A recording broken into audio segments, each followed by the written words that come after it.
Perfecto. Pues. Voy a ponerlo por aquí. Tú aquí tranquilamente, tú me miras No, ya. a mí y ya, Sí. y ya está, no tiene más No, vuelta. claro. Pues bueno, para quien no te conozca, dime tu nombre. Mira, mi nombre es Manuel Leiva Ponferrada.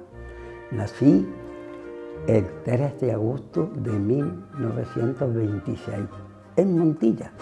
Telómeros, un programa de filosofía producido por Imprevisible Films. Yo viví, está fuera el tiempo de la mili. Tuve 2 años en Canarias, en artillería de costa. Una época muy mala, porque fue del 47 al 49, donde había necesidades, hambre. Pero yo, por mi trabajo, pues me lo pasé muy bien. Y en Canarias me lo pasé bomba. Allí no hacía este frío que tenemos aquí. Así que yo, en ropa normal, salía y te lo pasaba. Bueno, yo me iba al teatro, yo iba a las compañías, yo era un soldado con suerte. ¿Estaba en Gran Canaria o en Tenerife? En Tenerife.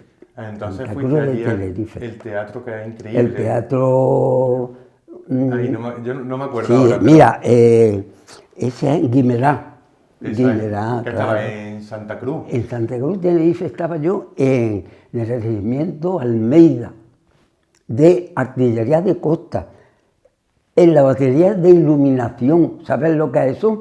Mi cuerpo era reflectores, estos reflectores grandes que tú ves, bueno, pues eso era, teníamos un reflector que tenía 2 metros de diámetro.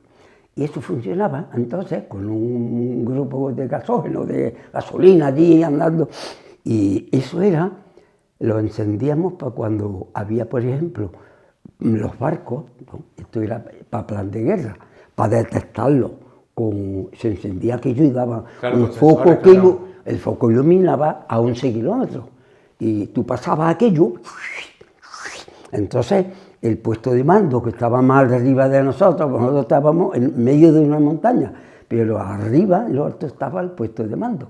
Y ese, una vez que tú pasabas aquella, pues cuando divisaban al enemigo, al buque, o lo que fuera, daba las órdenes, porque eso era todo automatizado, y las millas y toda esa historia, un plano telemétrico se pasaba, y entonces daban la medida para que los tiraran los cañonazos, y con la deriva, porque los barcos van dando, bueno, eso yo me lo pasé bomba allí, porque ya estoy yo. Nunca mejor dicho, ¿no? Te lo pasaste bomba.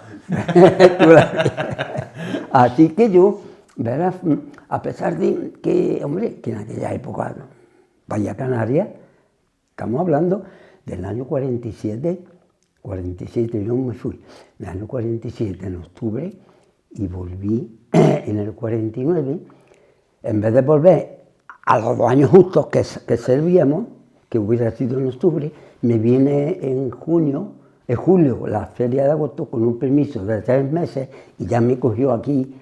Llamé yo a mi capitán y le puse un telegrama, entonces el teléfono tampoco, y le dije que parecía que Radio Macuto decía que... ¿Radio Macuto? Radio Macuto era lo que utilizábamos los soldados, que parecía que se iban a licenciar ya la quinta del 47, que es la que yo soy, y entonces me contestó, me llegó el telegrama con la maleta hecha para irme ya, y que me quedara aquí hasta el nuevo orden. Así que ya no me tuve que ir. Qué bien. Pero vamos. Bueno, yo sí, eso es una anécdota. Es una anécdota. Para mí la importancia de que tú, de hacer esto es porque tú significas para Montilla algo muy, muy grande, que ahora si quieres vamos desgranando, que aunque lo veas desde una perspectiva humilde, pero yo quiero empezar esto con una pregunta, y es, ¿qué significa Montilla para ti? Hombre, verás, yo te diré que yo soy montillano, de pura cepa, cordobés, andaluz, español, europeo, y yo pues tengo, mi montillanía es total, dentro de, ¿cómo te diría yo?, de eso que tú has dicho, una persona humilde en el sentido, un trabajador como otro cualquiera, ¿no? Pero desde chico he tenido una gran afición y una gran, ¿cómo diría yo? Mira, cuando yo estoy en el colegio, yo estoy en principio, mis cursos de colegio son del año 32 al 36, ambos inclusive. En ese tiempo, que son 5 años, pero yo llego a séptimo, poniéndome en vez de entro. Cuando yo entro, había estado yo en parvulito antes y me hacen un examen y me ponen en segundo. En vez de entrar a EUU, yo me pone ya en el segundo curso. Que empieza ya. Ya empiezo ya. Por adelantado. Eso es. Entonces, para mí, la escuela, yo recuerdo a mis maestros, don Juan Acosta Muñoz, don Esteban Torrijos Hortelano, don Francisco Barro, me acuerdo como si estuviera mismo allí. Allí, mira, empezamos. ¿En dónde, perdona, en dónde, en qué colegio? En el colegio de San José, hoy. Entonces eran los años de la República y se llamaba Ginés de los Ríos. Grupo Ginés de los Ríos. Es decir, este es el Colegio San José, ¿Dónde donde está hoy? Los años de la República cambiaron los nombres, muchos, y a este grupo le pusieron Grupo Ginés de los Ríos. Yo he estado también en el San José. Tú también has estado, ya ves tú, pues tú ya eras San José. Sí. Y yo entonces, claro, yo estuve en San José, pero esos años, del 31 que entra la República hasta el 36, el nombre que le pones en la de Lorio, que creo que es un ministro de Educación o algo de eso. A mí me suena, pero no tengo... Algo de eso, yo tampoco. Ahora, sí te digo que allí los maestros eran magníficos, porque como yo te diría, mi recuerdo y mi agradecimiento. Además, fíjate, allí, tú estás haciendo los cursos con don Juan Acosta Muñoz, el maestro ese era de Córdoba, hijo de Dolores Muñoz, la que tuvo un gran negocio allí, eran personajes, los cogía de platero y yo no lo leía, no lo recitaba, y tú te encantabas. Allí, además de tu clase, tenías biblioteca. Había un orfeón que lo llevaba don Esteban Torrijos Hortelano y en ese orfeón, pues todos los chiquillos que le peluaban la voz y entonces yo estaba allí ya cantando cuando pues yo entré allí con 6 años, pero ya con 7, con 8 ya estaba yo en el orfeón y estuvimos en Córdoba, de la provincia fuimos varios orfeones de los primeros pueblos. Pues quedamos en Montilla el primero y nos dieron un premio de 500 pesetas en aquella época, que eso era... Claro. Hicimos un teatro, las clases, un teatro, un escenario, el teatro estaba hecho con los actores y los profesores, y representamos allí comedia. Yo estaba también metido en el teatro. Porque me surge la duda, porque nunca he hablado con alguien que haya dado clase durante la República.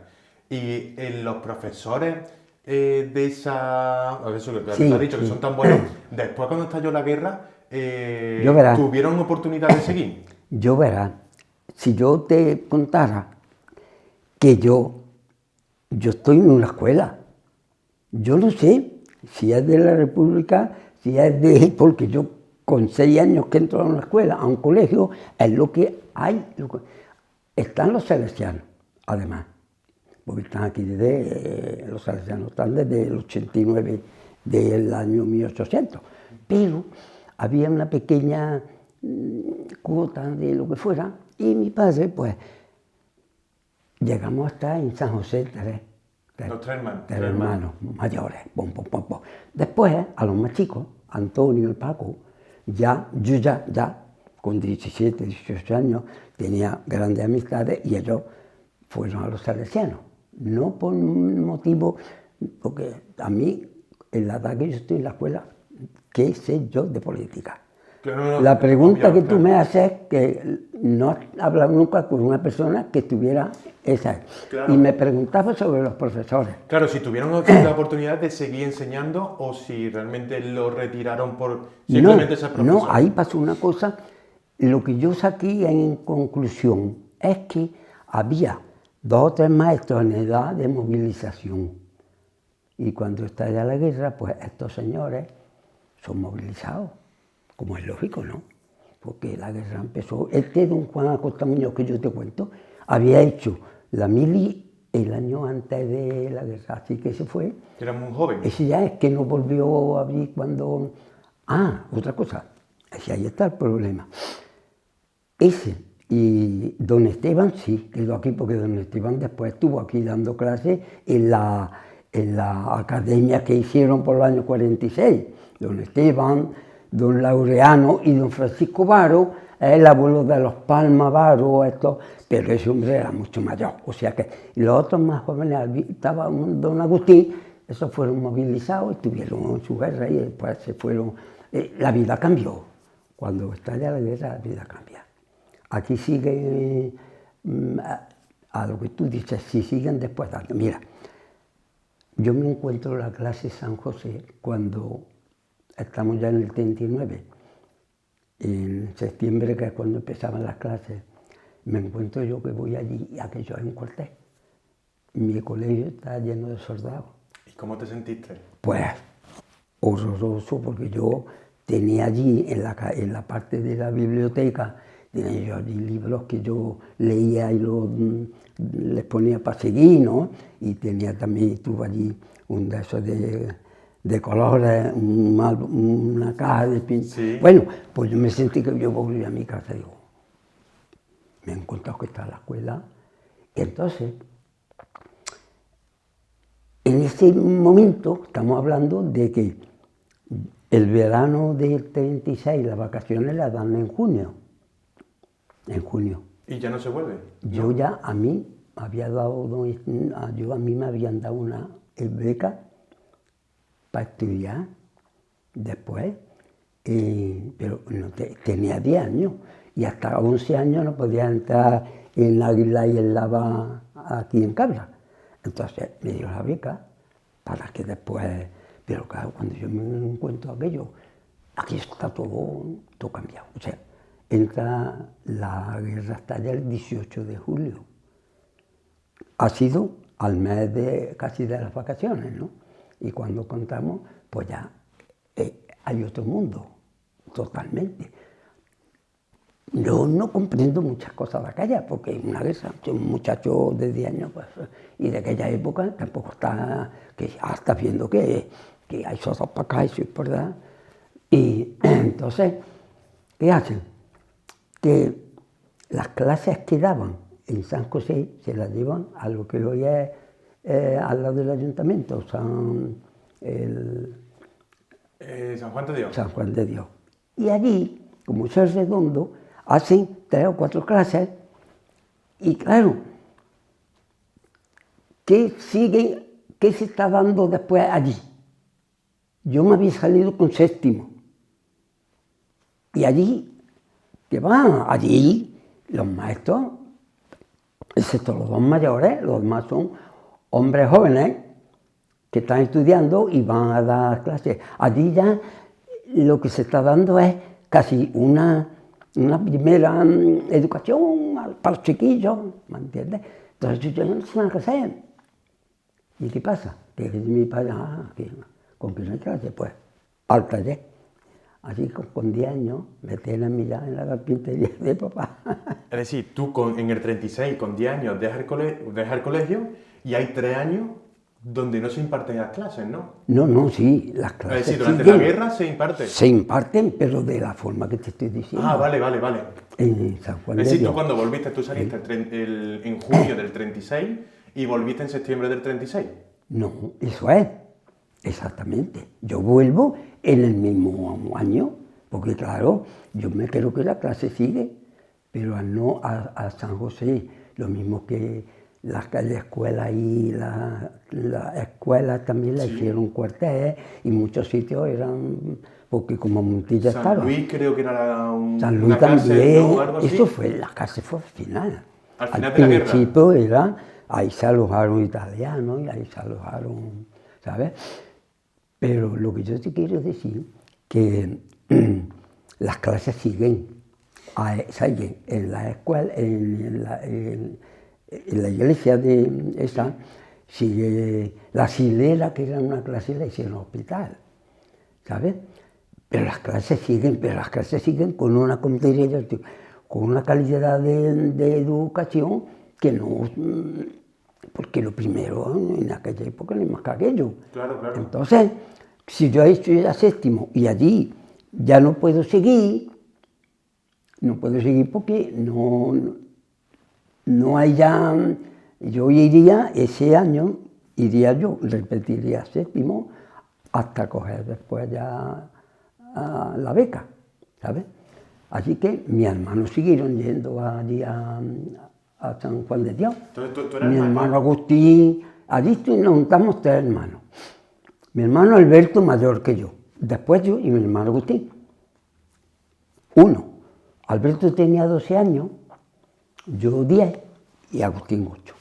Desde 6 años puede estar en el colegio y nos juntamos 3 hermanos. Yo fui el que ya me quedé en el taller. Y los otros 2 siguieron yendo a San José, ¿no? Juan. Mira, A San Juan de Dios. Perdona que te corte, porque es que antes de seguir avanzando, no me gustaría quedarme con una cosa. Ya es, en la Feria del Santo, que es el 14 de julio, nunca me lo he planteado, pero ¿qué aire se respiraba en aquella feria del 36? Te voy a contar yo un poco, porque yo eso no lo he contado nunca, ya es una cosa muy... En la Feria del Santo, de ese 14 de julio del 36, yo era un chiquillo, pero mi padre, con una sociedad que tenían de artesanos, tenían un bar puesto en la feria, en lo que entonces le llamaban Casas Viejas. Un bar que hoy sigue, donde venden caracoles allí en el llano de Palacio, pero fíjate bien, no por la cara del llano de Palacio, sino por la cara del paseo. Sí. Allí Sí. le llamaban Casas Viejas, y eso no se acuerda ya nadie.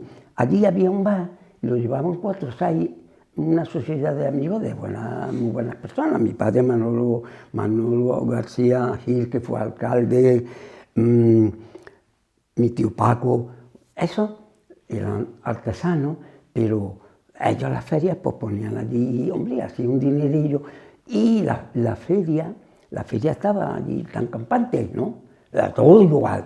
Lo que había es, yo no podía comprender cosas que había, pero en la feria había había sí una cosa que no ves. Había una copla que se cantaba en aquella época, que estrenaron La hija de Don Simón, la hija de Juan Simón, esa que fue, dice, la hija de Juan Simón fue que su padre enterrado de allá en el cementerio, que enterró a su hija, ¿no? ¿Había visto esa copla nunca? Oh. Entonces, ¿te la sabes? Era la hija de Juan Simón, yo no me la sé, pero tú eso coges la película. Y había un cantador aquí en España muy bonito, muy bueno, que era Juanillo, ¿cómo era? Bueno, se cantaban unas coplas, era la hija de Don Simón, era enterrado del pueblo, y enterrado su corazón, no sé, eso era cantando allí, las norias, los caballitos, tenían esa copla como ponían las ferias antes, las músicas que se cantaban. Y había allí, y hay quien tuviera, ¿cómo era? Bueno, se veía un ambiente un poco agrio, como un enfrentamiento un poco verbal entre los grupos jóvenes. ¿Entre los jóvenes? Los jóvenes. Yo, todo eso lo he digerido yo después de aquello, porque tú comprendes que yo, con 10 años, no puedo yo saber el valor de la política, de los ideales, no sé nada de eso, porque políticamente no teníamos televisión. Yo tenía en mi casa, sí, una máquina cantadora, y lo que yo oía era música. Periódico, yo tampoco leía periódico. Yo, mis clases y mis estudios para los otros días dar la lección, ¿sabes? O sea que yo no podía, políticamente, lo que yo viví en esos primeros años, o pasé, que hubo necesidad de todo eso, no puedo yo expresarlo nada más que después que yo he reflexionado de aquello. Como ver después entrar soldados, prepararse para la toma de espejo y todas esas cosas, todo eso lo he vivido yo, pero lo he vivido como niño. Y ya habiendo pasado el tiempo y habiéndolo digerido, ¿qué sensación se te queda? Intenta decirlo en unas 2 palabras.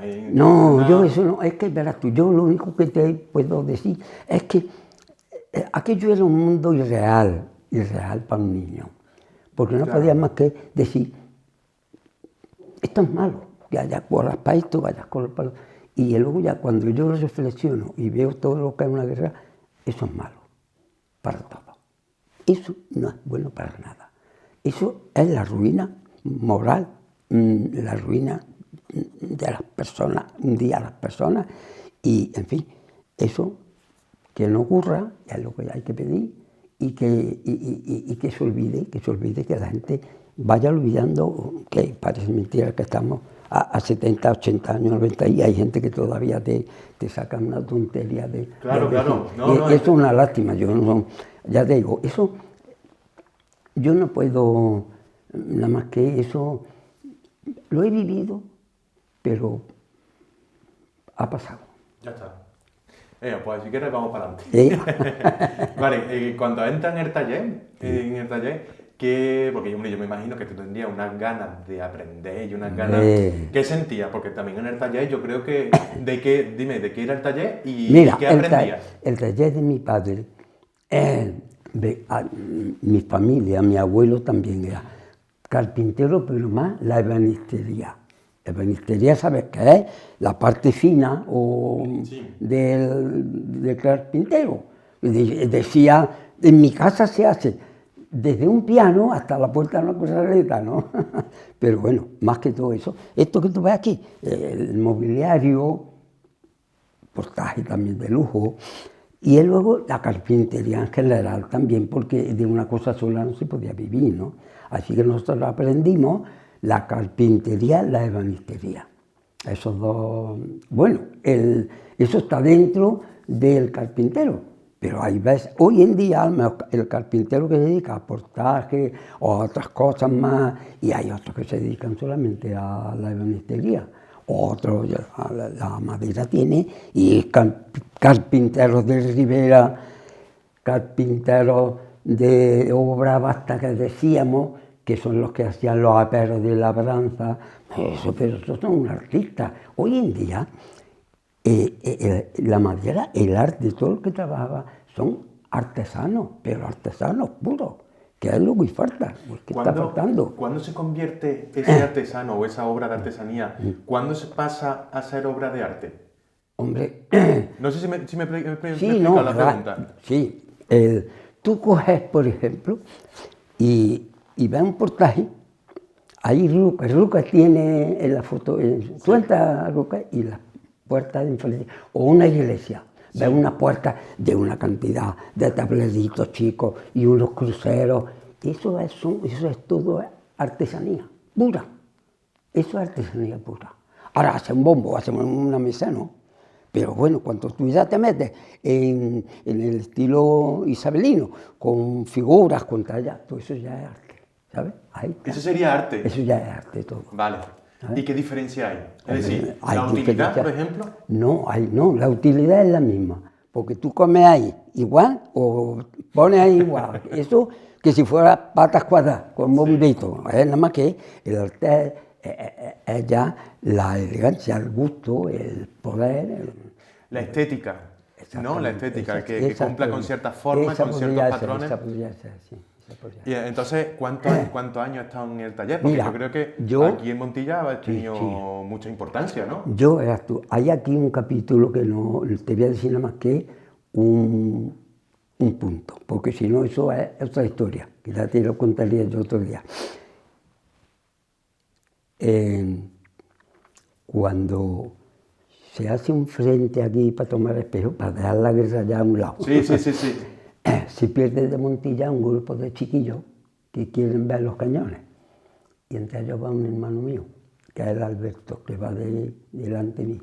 El más grande. El más grande, se pierde. Y entonces, yo ya soy el que entró al taller.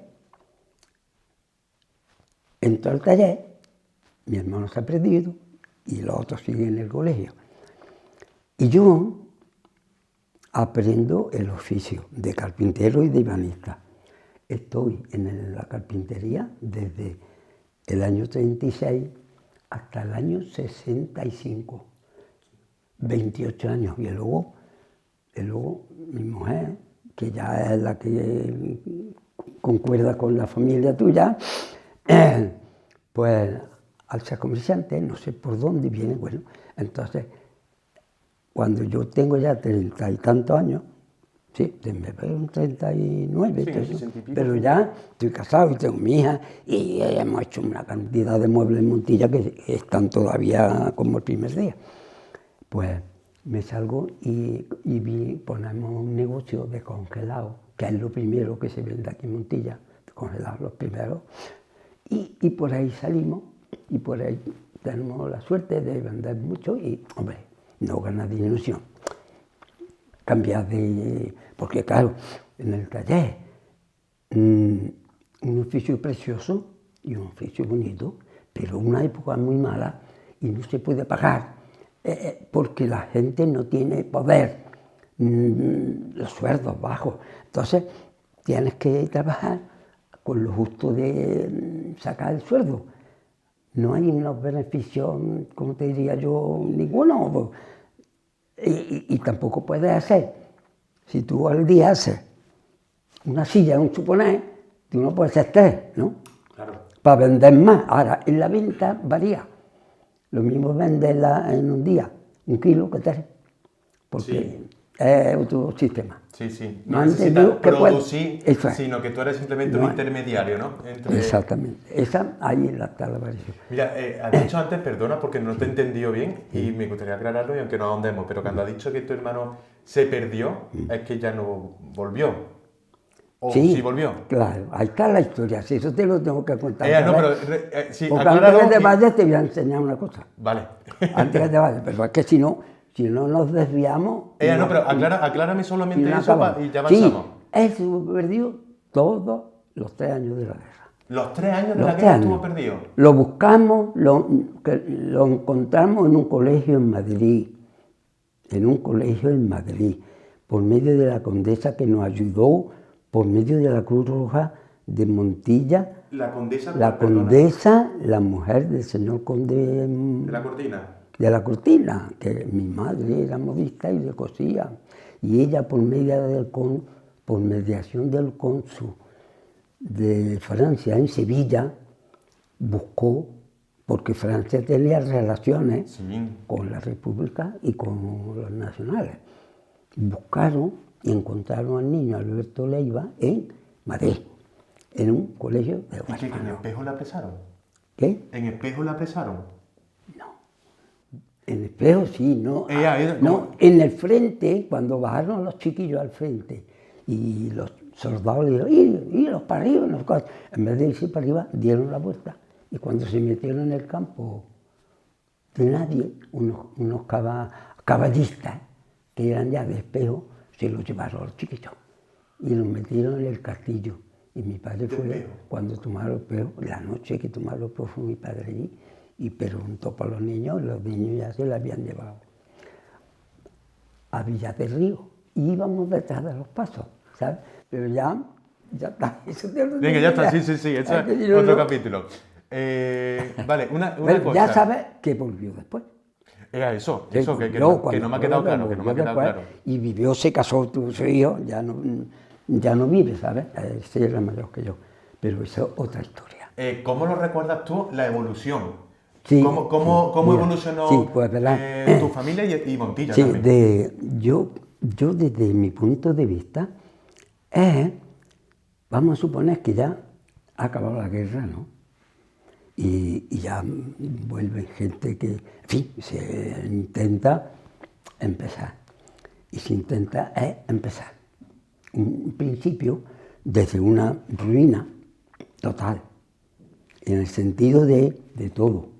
moral, personal, de falta gente, de no haber mucha necesidad. Entonces, pues empieza con una ilusión a trabajar y a empezar a vivir, ¿no? La gente, bueno, ¿qué íbamos a hacer? Bueno, tampoco, sino nosotros trabajamos todo lo que podíamos y van viniendo muchos, porque sí, hubo muchos soldados, muchos hombres que los movilizaron, vinieron, que tenían su novia, empezaron a casarse, había mucho trabajo. Trabajaban muchos muebles para la gente que se casaba y eso, y así va pasando ya la década de los 40, en esa década de los, ya, porque la guerra acabó en el 39, en marzo, también empieza después la mundial, pero claro, la mundial nos afecta, hombre, en cosas, en materias que no entran, que no hay, pero bueno, nosotros seguimos trabajando con más, o sea, se alarga esa necesidad de cosas y de materia, se alarga en el tiempo, porque no vienen como hoy en día, ¿no? Que te vienen cosas de todas partes, entonces... Claro, una crisis de suministros, ¿no? Exactamente, de suministro. Entonces, aquí Montilla, un pueblo que se va desarrollando, trabajando, intentando, ¿sabes? Pues ya, pues el año, yo ya es cuando voy al ejército en esos años, después ya en la década de los 50, es ya otra, hay ya una, ¿cómo diría yo? Ya hay bailes, ya hay casetas que se van formando, juventud como la mía, que ya en el año 50 tengo yo ya 24 años, ya hay que echarse novia, ya hay que salir, en fin, es otro sistema, ya empieza, mi vida cambia, porque yo me caso en el 50 y tanto, y ya te empiezan tu hijo, y claro, cada época que vas viviendo, vas habiendo otras necesidades, otras responsabilidades y otras necesidades, ¿no? Porque en eso que tú me estás diciendo, en esa época, pero nosotros trabajamos mucho, trabajamos, ya te contaba antes los artículos que teníamos. Los tres son trabajo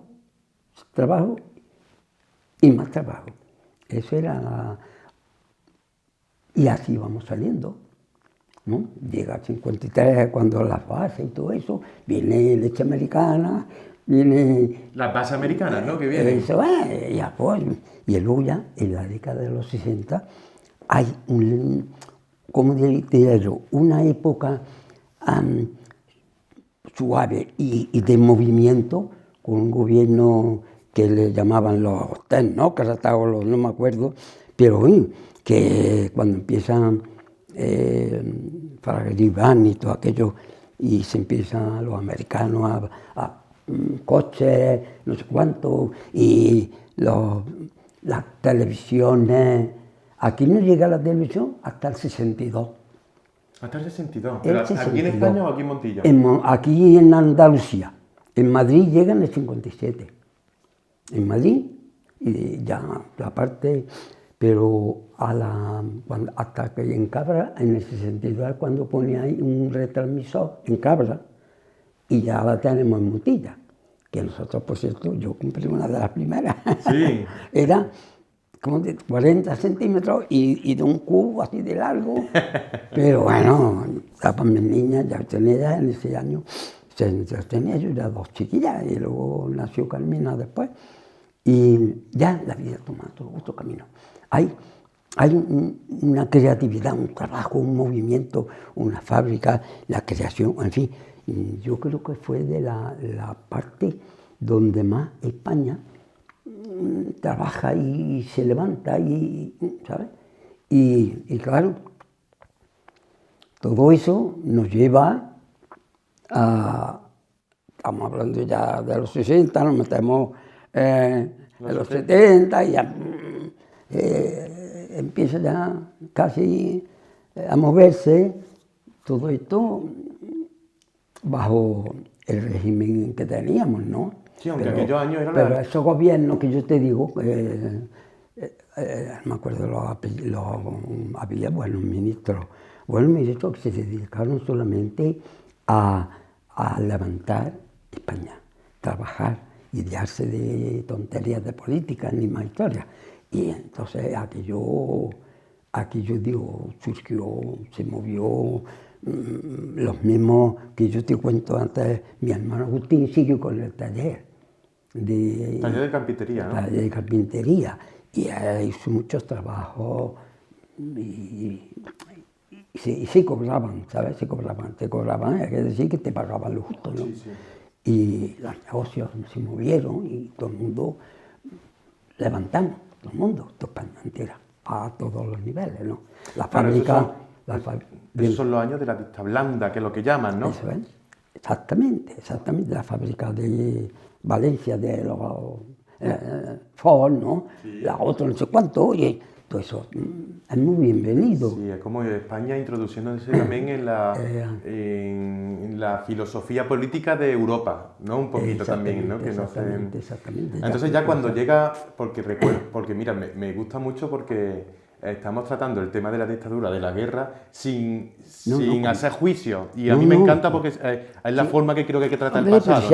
Si es que no somos quién para juzgar. Claro, porque creo que las decisiones que se tomaron en el pasado tienen un porqué. Claro. Y tienen entonces, enjuiciarlo una vez ya ha pasado, es muy fácil, ¿no? Entonces... A todo lo pasado no puede... Exacto. Entonces yo tenía que haber hecho yo, si me hubiera ido por allí y si hubiera cogido el otro camino. Claro. El que has cogido y punto. Bueno, entonces ya llega la década de los 70, que yo creo que aquí en Montilla... En la época 60-70, yo creo que en Montilla es la época que no va a volver, es muy difícil que vuelva ese punto, ¿no? De auge. Porque es que hay a la vez mucha necesidad, claro, empiezan los frigoríficos, las televisiones, aquí no, hasta entonces tenemos la radio, pues te das cuenta, el que tenía una nevera de hielo, había una fábrica de hielo en Montilla, compraba una barra, pero ya en la década de los 60, los 70, todas las casas tienen tele, todas las casas tienen frigorífico y hornilla de gas, por ejemplo. Claro. No, que también yo creo que en Montilla la industria del vino llegó como a su punto más álgido, ¿no? Álgido, claro, las bodegas, ya ves tú. Es que mira, si tú tienes en Montilla temas, bueno, hoy estamos tocando un tema, no me dudaría, porque empezaste con la Semana Santa y la hemos dejado en los años 40, pero claro, quizás el tema que estamos comentando es muy curioso, porque es la vida, la misma vida, ¿no? Un trozo de vida de una persona. Y claro, las bodegas, pues ya ves tú, mi hermano Alberto, que se perdió y vino, estaba en Alvear. Y Alvear pues tenía un montón de gente trabajando, todo hasta a mano, el campo pues hasta tu abuelo, todo era a mano. Sí. Hombre, ya había maquinaria, pero casi todo era a mano. Eso de que tú ves hoy meter en una segadora de esas automática que va segando y saliendo el grano por un lado, hombre, eso tenía miles de jornales de segadores segando, llevándolo a la era, hecho, ¿cómo se llamaba aquello? Me acuerdo de eso, pues yo estaba en la era y los muros, taca, en el tiro, después empezar que llegue la tarde y pum, echar con la pala, echar, para que coger el grano, llevarlo a los... Eso se ha perdido, creo. Pero creo que es muy... Es decir, ahora se trabaja mucho más cómodo el campo, pero creo que nos hemos desnaturalizado porque ese contacto con el campo... Ya, el contacto con el campo es a través de la tecnología. Mira, no, hay como un intermedio, ¿no? Allá antes estuve viendo un reportaje, me gusta mucho lo de la segunda. Y era una chica que está viviendo en un pueblo de estos que dicen vaciados o vacíos, que se están vaciando. Bueno, pues ha vuelto, ella tiene su carrera, pero ella ha venido a encontrarse con una cosa que le faltaba, que no lo tenía con toda su carrera y toda su vida, que es la tranquilidad del alma. Y ha encontrado que ella puede seguir trabajando ahí, levantándose, viendo los árboles, los pajarillos, el agua, los arroyos y ha nacido, como diciendo, nos hemos aglutinado en las capitales, donde no se puede vivir y que son pisos que no puedes dar la vuelta, y tenemos aquí la naturaleza, que es la madre de la vida, Sí. que la tierra es la madre de la vida. No nos podemos olvidar de ello, tenemos que cuidarla y, bueno, es una reflexión de una persona... Que creo que es muy interesante. No, pero muchas veces quizás te das cuenta tarde o yo qué sé, porque claro, yo comprendo que pasa con mucha juventud. Yo tengo mis nietos, 5 nietos. Uno está en Madrid, otro está en Estados Unidos. Un ingeniero, otro abogado.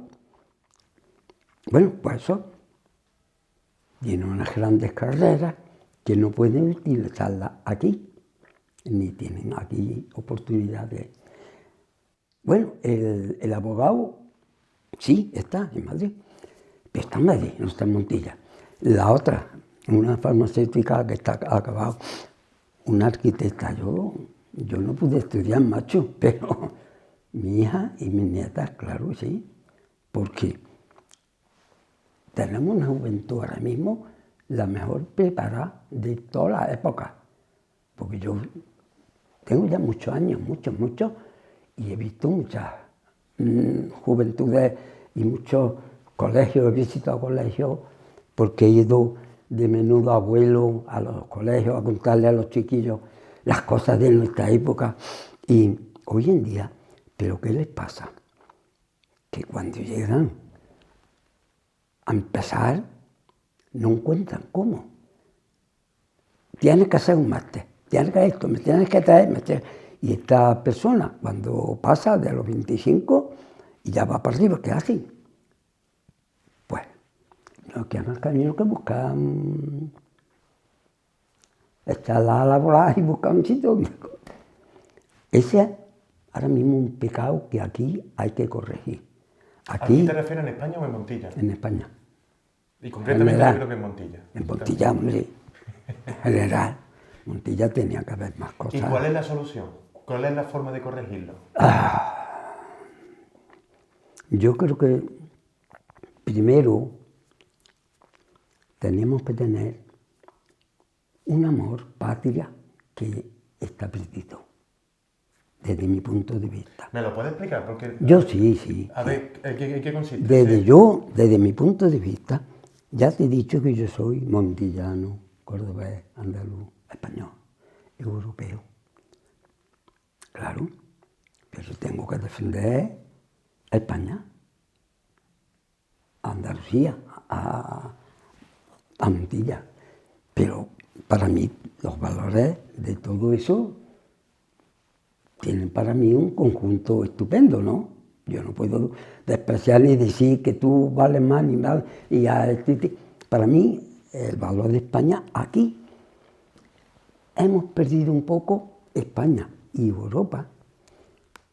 El valor que traíamos, que era que todo lo que necesitábamos lo fabricábamos y lo hacíamos, empezando por un simple sombrero de paja, por una simple alpargata que se hacían en pueblos, siguiendo por la ebanistería, carpintería, que se hacía en Montilla para la gente que se casaba aquí.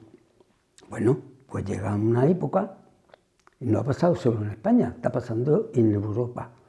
Ha pasado que hay países que por su sistema trabajan más barato, porque los sueldos no son los debidos, y al trabajar más barato, el comercio se ha equivocado total. Al traerlo de fuera, para venderlo aquí y ganarle más. Ganarle más no. Sí, te entiendo. Sí, en el sentido de a lo que hablábamos antes, si yo vendo esto y le gano 2, pero es que si lo produzco no lo puedo vender porque es más caro, ¿no? Pero tú mismo estás quitando el jornal además de tu hermano, o de tu vecino, o del otro, porque si tú vas a traer eso hecho, ya no lo haces aquí. Claro. Ese es un punto pequeño pero que se ha olvidado quizá un poco. Claro, eso de que, porque creo que estamos ahora mismo en un momento en España muy donde si se dice el amor patrio se puede malinterpretar. Pero creo que lo ha explicado muy bien porque ese amor patrio es realmente querer a tu prójimo. ¿No? Querer al prójimo, no es un algo político, no es algo... Sino ese amor patrio es de que vivimos aquí un conjunto de personas donde lo único que tenemos para que sigamos viviendo es cuidarnos y ayudarnos, ¿no? En ese sentido. Entonces me parece muy interesante. Me parece muy interesante eso porque... Yo creo que eso es lo que le falta a mi generación. A mi generación lo que nos falta, ¿no? Ese también... mira, una vez me dijo Antonio Manuel, un poeta, un escritor, que me llamó mucho la atención.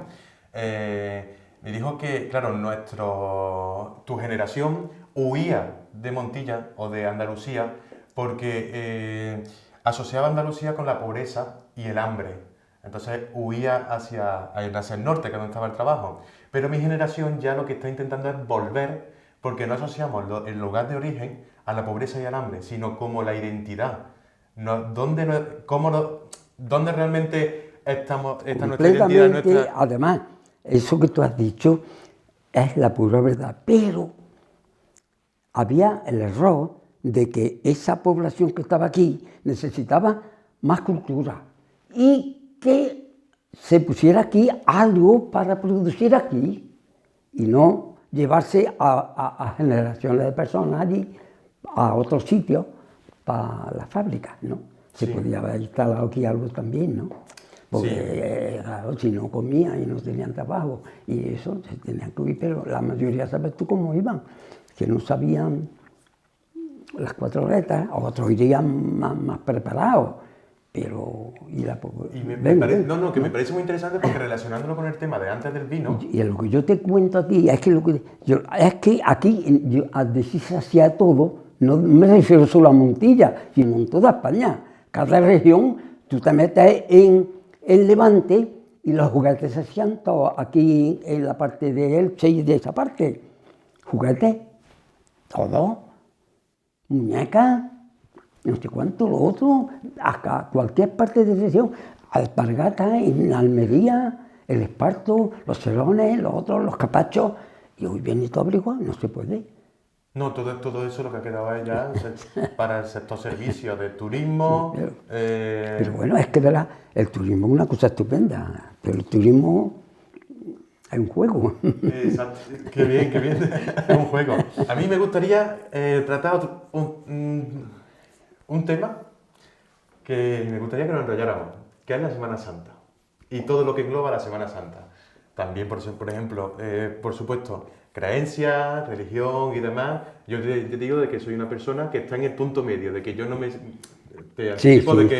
no... Es decir, un día me levanto creyente y otro día me levanto ateo y otro día agnóstico, pero porque, no sé, es como decía Unamuno, ¿no?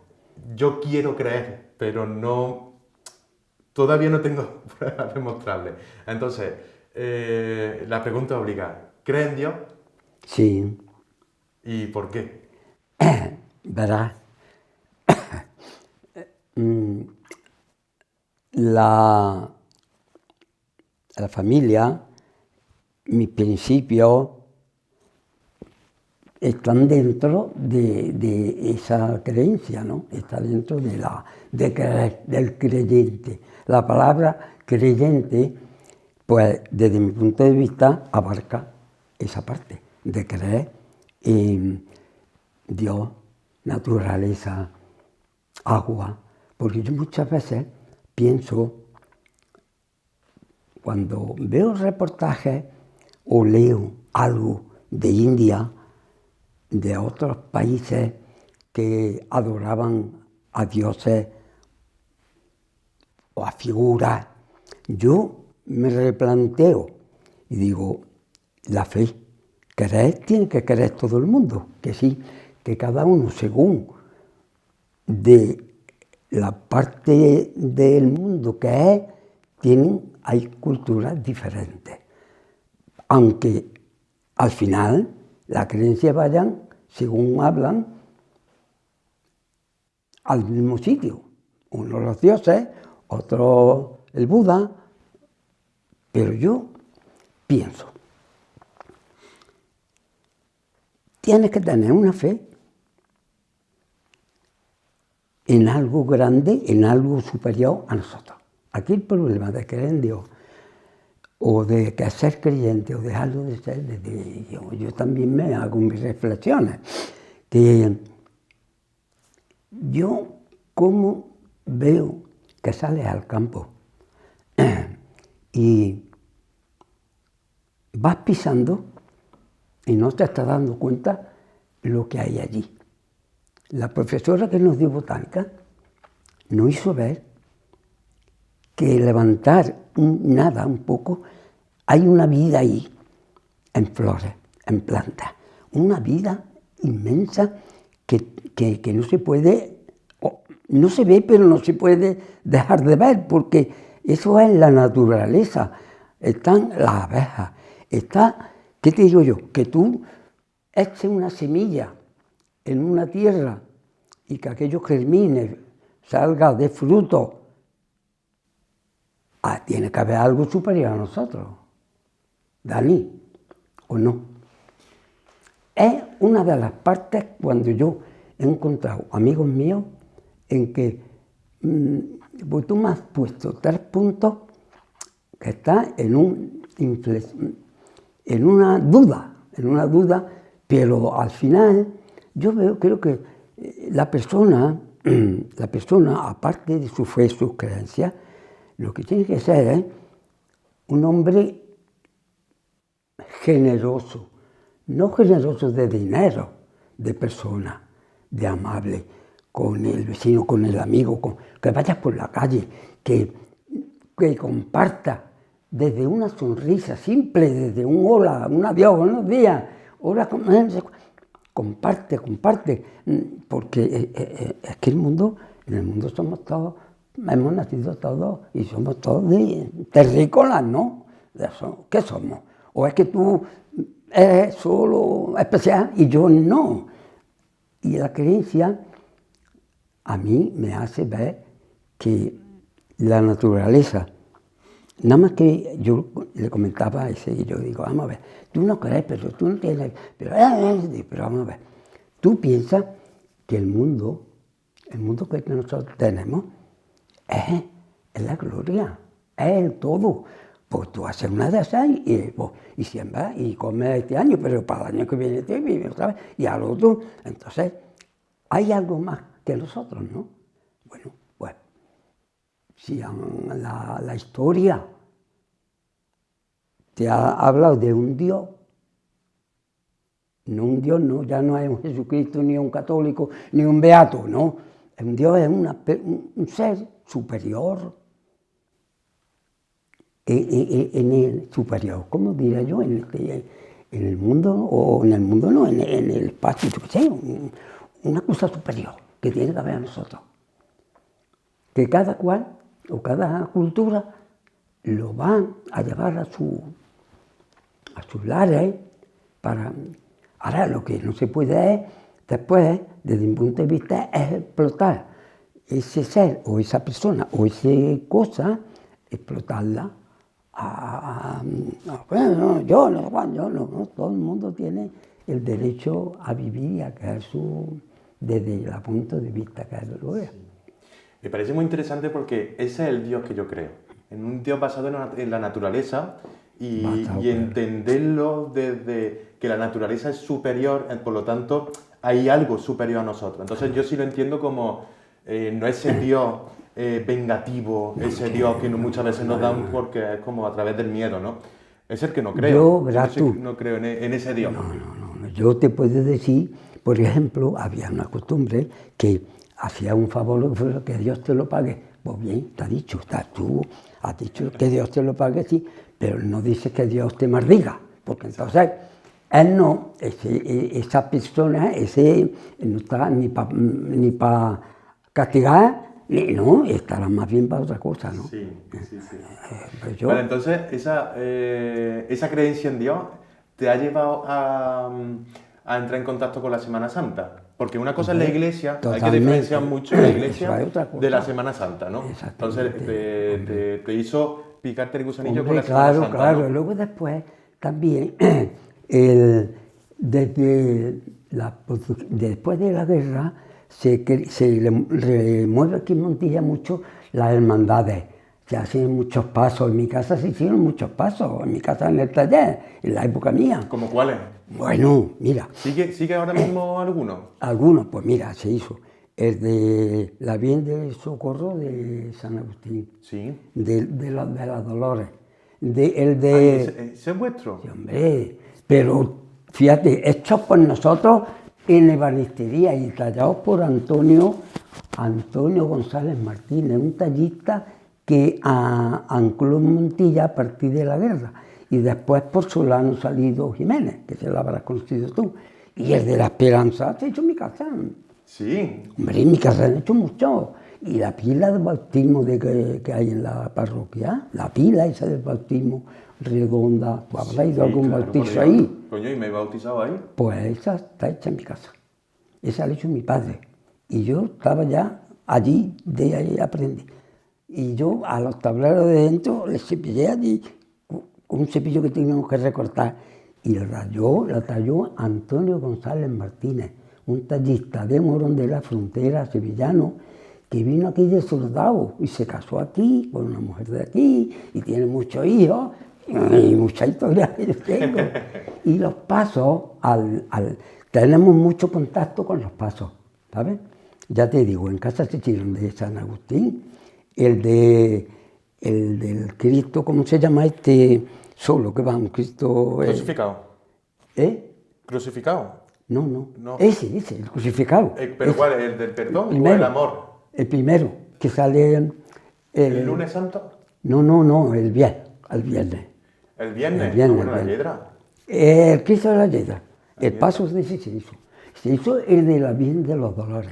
Después, para la soledad, que se hace no sé cuánto, en fin, que nosotros hemos estado muy... La época que ya...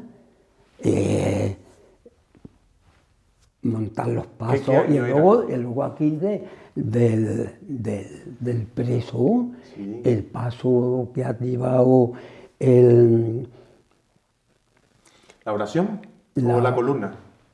No, el preso, Ah, el preso. el paso que ha tenido hasta hace años, ¿Que ahora lo tiene la oración?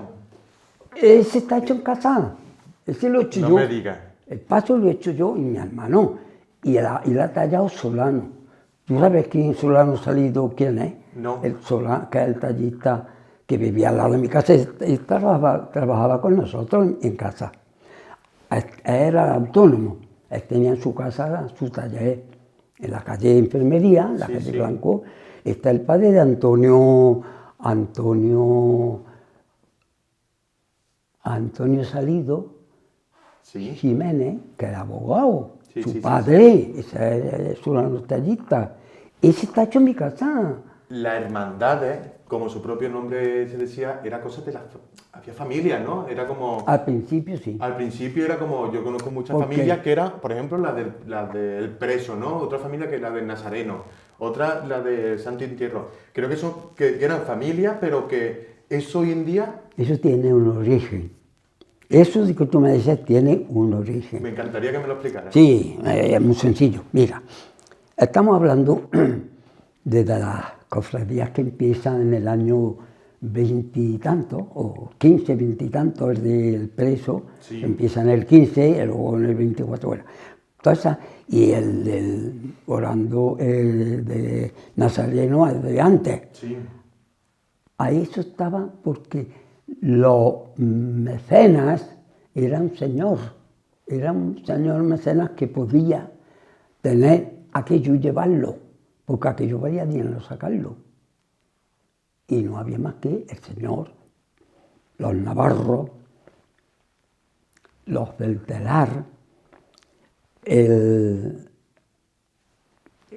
todo Sí, estaba sí. basado en uno y tenía su junta y se hacía lo que se decía y la mayoría eran hombres al principio pagados. después vas viendo voluntarios, como le pasa al nazareno, que son gente de toda la vida, que los mismos tienen todo, cualquier ideal lleva, pero llevan a su Cristo, porque ellos son... Y una cosa que me encanta de Montilla es que no va la política regida por la fe. Hombre, no, ¿eh?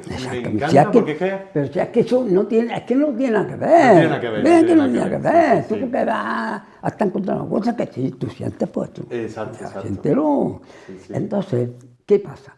Que eso llega un tiempo, cuando ya estamos más adelante, pues que casi no lo pueden casi llevar. Y hay una clase media que empieza a tener poder para echar mano a eso, y por eso está hoy en día en manos de la clase media.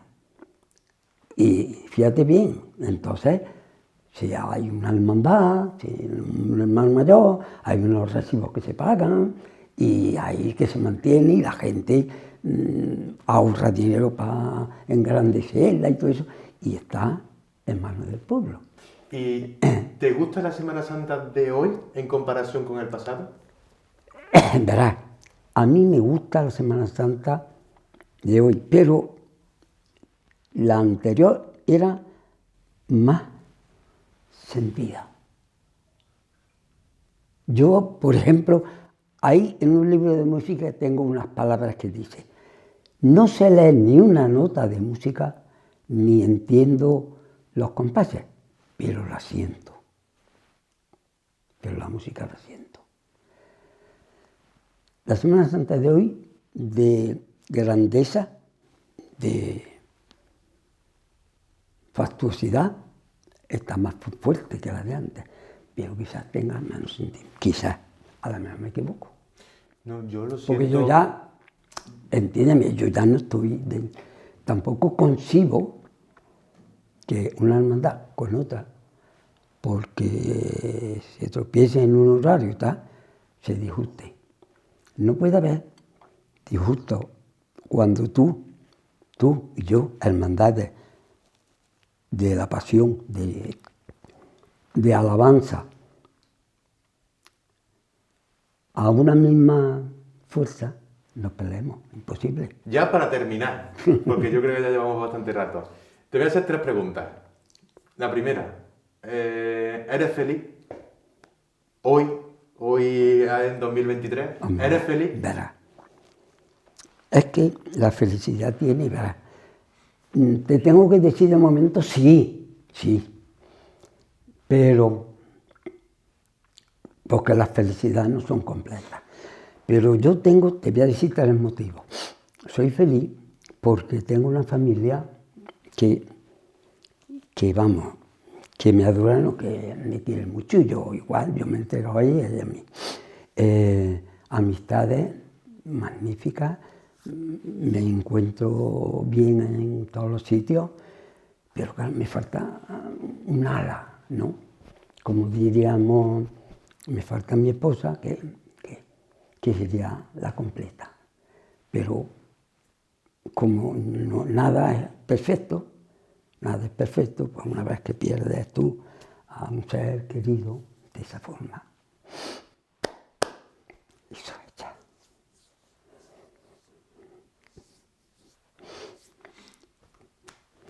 Pero gracias a eso, lo que puedes tener es lo que puedes mirar a tu hija, porque son 3 hijas, ¿no? Las que tienes. 3 hijas que... Eso no tiene cálculo. Eso no tiene cálculo. Ahora, la siguiente pregunta va en relación a esto. ¿Qué es lo más bonito que te ha pasado en la vida?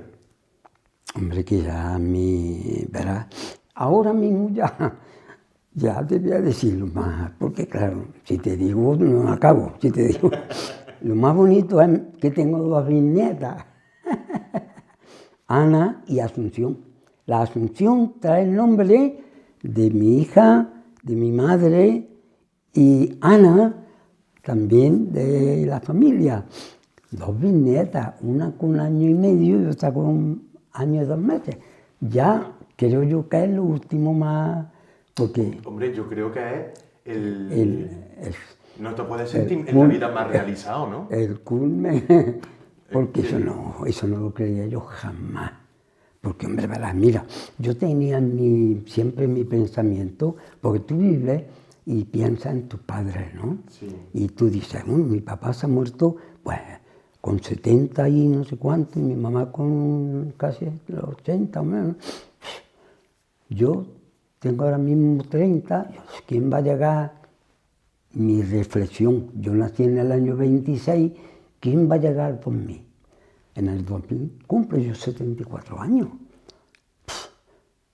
Yo no llego, porque comparando a mis padres, Claro. ¿cómo voy a llegar?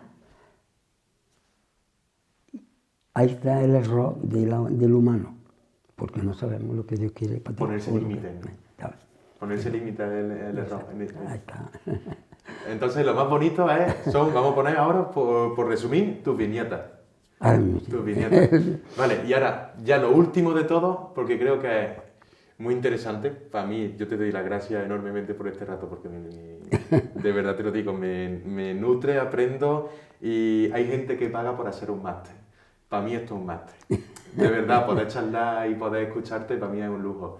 Entonces, dada tu experiencia, que no es poca, no tu gran edad, tu número, sino tu experiencia, ¿qué le dirías a una persona que hoy por hoy no se encuentre en su mejor momento?